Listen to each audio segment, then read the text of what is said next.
Hello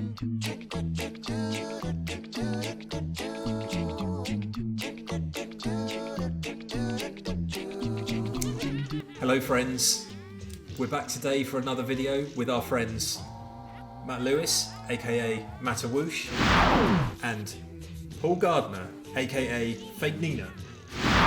Today we're going to be having a look at the character Nina Cortex, who you may be thinking is sat right next to me right now. Whoa there, this is actually Paul, the real life inspiration for Nina Cortex. Or should I say, the originator / creator of Nina Cortex. Is that right, Paul? Well, Is that true?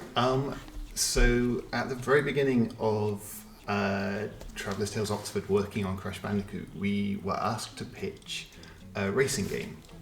And so we were coming up with ideas for locations and vehicles and new characters.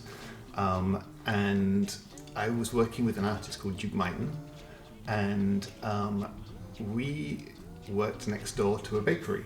And in this bakery, there was a young woman who worked there who was kind of surly and a little bit scary and very, very cool and super stylish.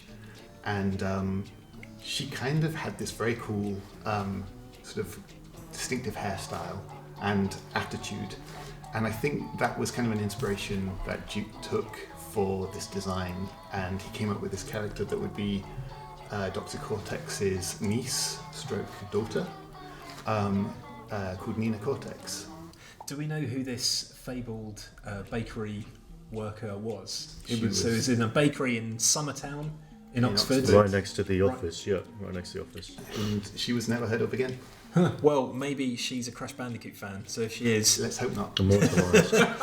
I'm assuming we didn't officially gain her personality rights, so let's just say everything we just talked about is completely speculative, complete speculation, not actual fact.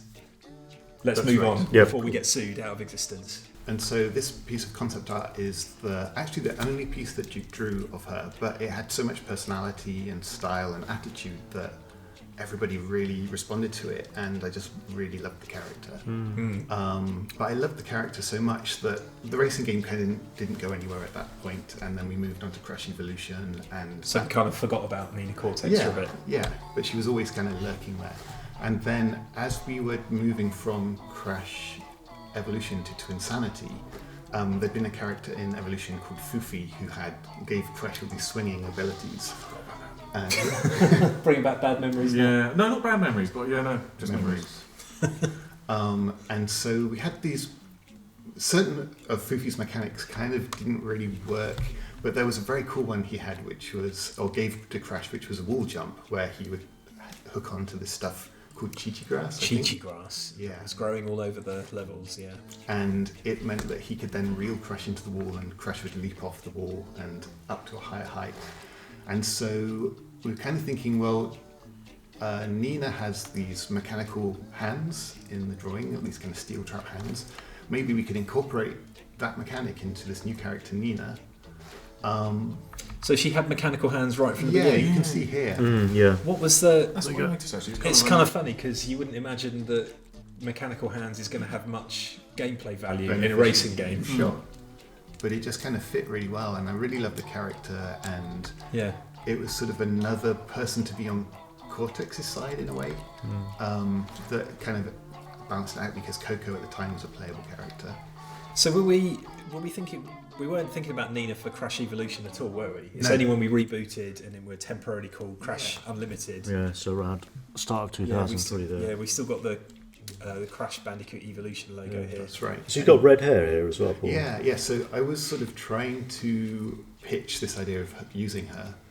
I found in my notes there's a point at which there's a note from David Robinson saying Foofy was out of the game.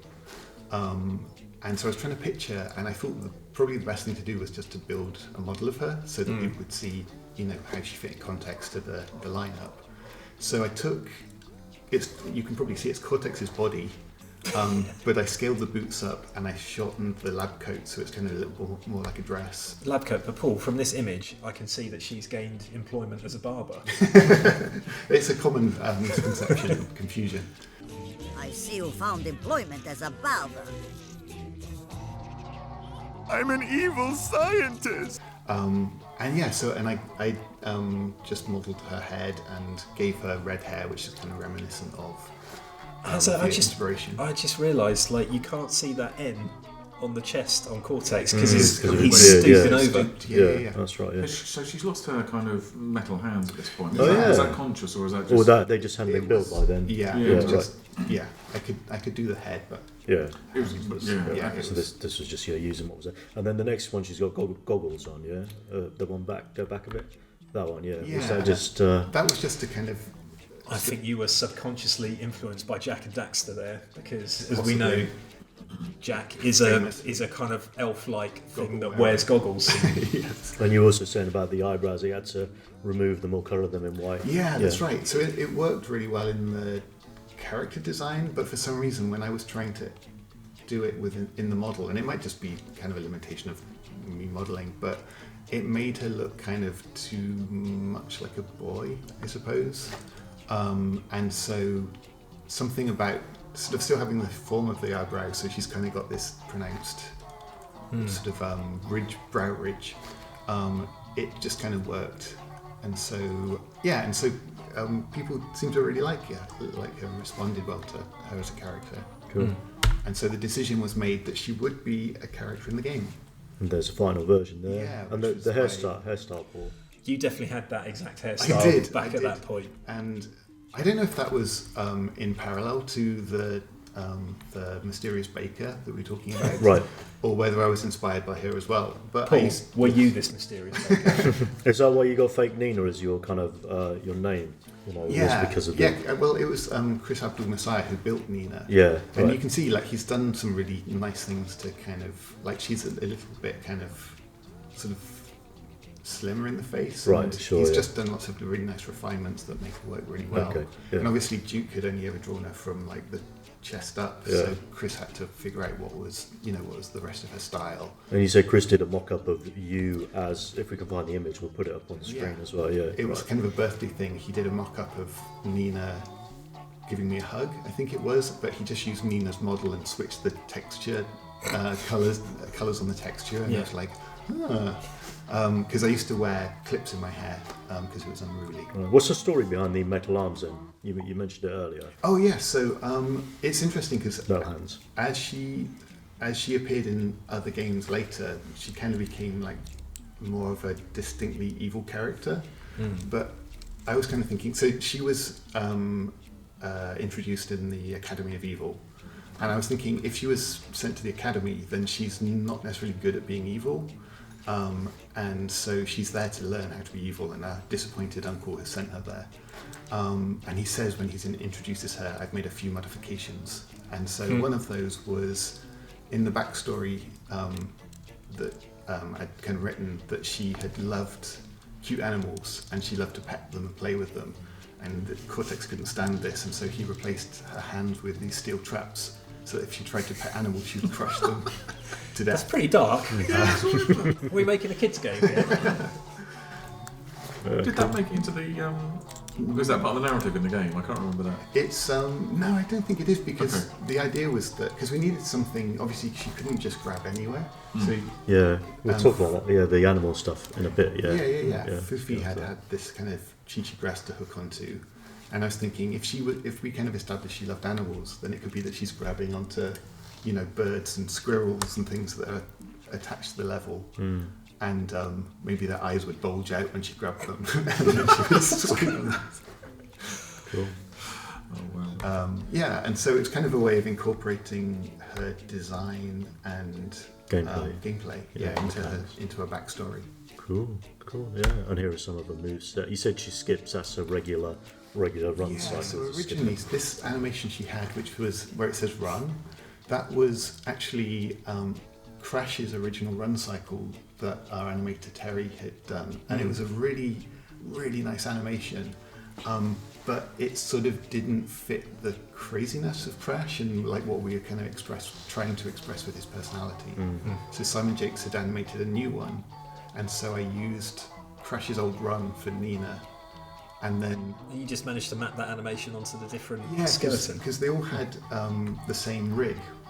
which sits on top of the skeleton, and it's like a set of controllers that allow you to pose the character.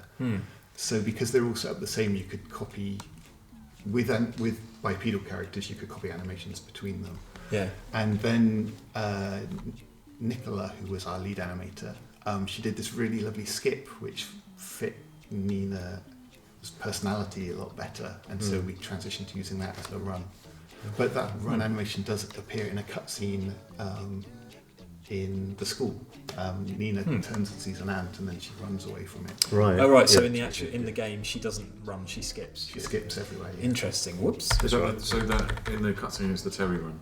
Yes, that's right. Yeah. Yeah. Oh, yeah. No, I remember seeing that on Crash. Like it was almost Disney-esque. It looked kind of beautiful. Yeah. But really amazingly accomplished Yeah. and executed animation, but not necessarily Crash. Yeah. I do remember the animators seem to be reanimating Crash's run cycle every couple of months. We probably went through quite a few. Yeah.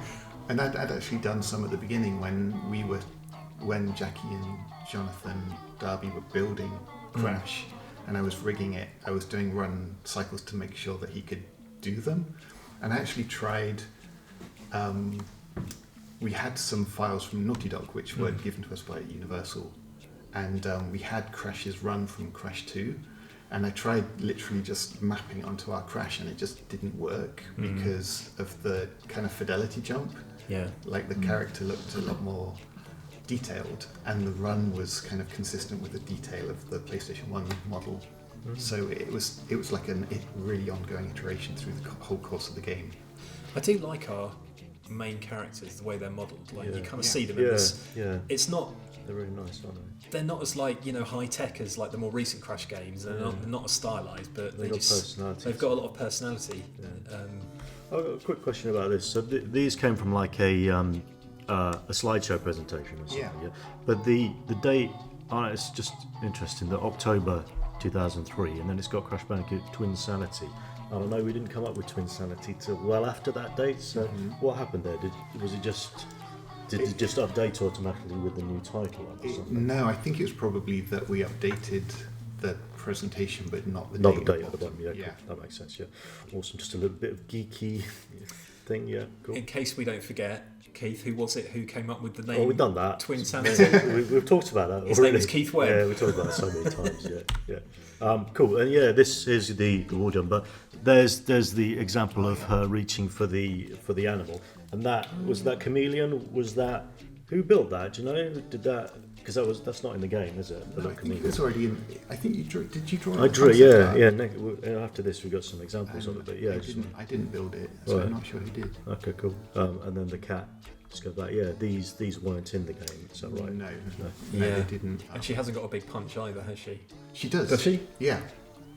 I don't think. Yeah, I probably only ever played the Nina Cortex level on the rooftops, maybe once or twice back in the day, because I wasn't working on that The level. layout, was that Girish doing the layout for that one? Yeah, Girish did a lot of the level layout, didn't he? Yeah. And then there were various designers worked on it with him. Yeah, cool. So yeah, and then we got. I think, yeah, these moves weren't in there. No. No. I think maybe did she have a spin and where she kind of scratched? I can't remember. Could have done. These, and then we got the concept art there, just examples of the fact that the little chameleon did appear. So there was a stage early on where we were drawing the little animals in the various stages. So there's chameleon there. We'll zoom into it on the screen. And then next one, yeah, that was a little robin that you'd kind of grab onto, to swing, and next Are these one. your- Yeah, so this was just when we were early stages when we were incorporating that animal, grabbing the animals, Crushing the animals. Yeah, crushing that. There's an image in the Prima strategy guide where she's crushing Fufi. Yeah, which is, I've seen that. I think it's coming up, isn't it? yeah, I don't know if it's in here, but we'll show it on screen. If not, there's a robin as well. So just a few examples of. Yeah, the school bus chase. That was one of our attempts to do a kind of traditional Crash 1 style chase Over level. the camera. Yeah, cool. And then Nina, she never spoke. That's right. That's right. Yeah. Right, yeah. And I'd actually found in my notes that I'd written that she didn't speak. Yeah. I've heard that someone thinks that there was some test recordings done of one of the voice actors speaking So here, as Coco. yeah. Well, we've got this. So this is the your voiceover notes where you were kind of like looking. Oh, for, yeah. yeah. So this was I had to write a biography for each of the characters, and that was to go to the casting agent. I never wrote any dialogue for her.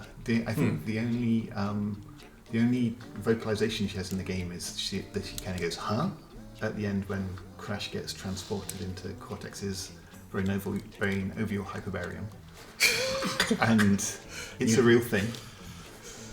Is it? Yeah. No. No.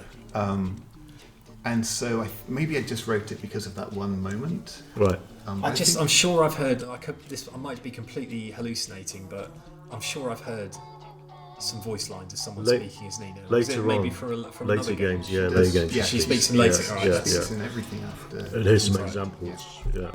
I've got new evil plans to start.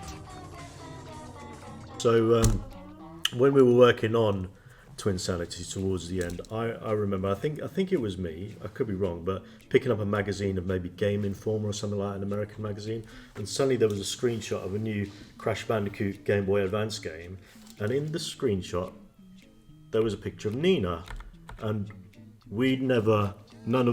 this was way before Twinsanity was released, so we had no idea that Nina was going to be used in a game. Where's Nina? Yeah, just there. We probably got a better screenshot. Okay, yeah. Just there. You see what I mean? Yeah. Just saw a small little screenshot on the page, and I thought, what? And I went over and spoke to you about it. Yeah, I remember. I was like, what? Yeah, because we knew nothing about this, and clearly, That's our Crash model, though, isn't it? yeah. This is the It's marketing not- stuff. Yeah. It's something I was saying to Keith. I can always tell when somebody outside the team posed it because it just didn't have the same kind of personality or something. Yeah, the mouth looks a bit. It's like Yeah. they've kind of gone. Yeah. He's moving, but he's not moving. He's like in a stiff pose. Isn't So was she a playable thing in this game? Yeah, I She thought- was, yeah. I think she was a boss as well, wasn't Right. she? Okay. But yeah. So Okay, so look, Universal they've must got have. Entrance, yeah, entrance in there. But yeah, so Universal must have made that deal behind the scenes. I'm not looped us in on that. Yeah, They we just were- didn't know. So she was released in a game. I don't know. I can't remember if that was released before Twinsanity, but I guess we did also. Didn't we switch release date with Nitro Kart? maybe. I've had people in the comments ask me about that. Okay. Yeah, I think originally we were supposed to come out before Nitro Kart, and Yeah. then because we had to have an extension, I think it made sense for them to switch it around. But And so maybe this was supposed to come out Afterwards. after Nitro yeah, Kart. that makes but- sense. Right. Or sorry, and Nina was us. in After Nitro Kart. No, I don't remember. gosh, I need to revise up on all this.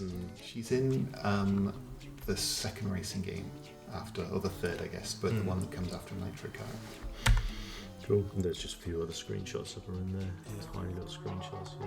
Cool. What do you want? It's been really lovely seeing her in later games, and her personality's kind of developed and Yeah. changed, but she's still at core the same character. Do you feel like you're looking at yourself in these games when you see Nina? Have they changed the hairstyle? No, it's very much the same. And yeah, so thanks for watching. We just got one more thing to say, and I think you know what it is. Don't forget to crash that like button. There they are. Let her go! Take me instead!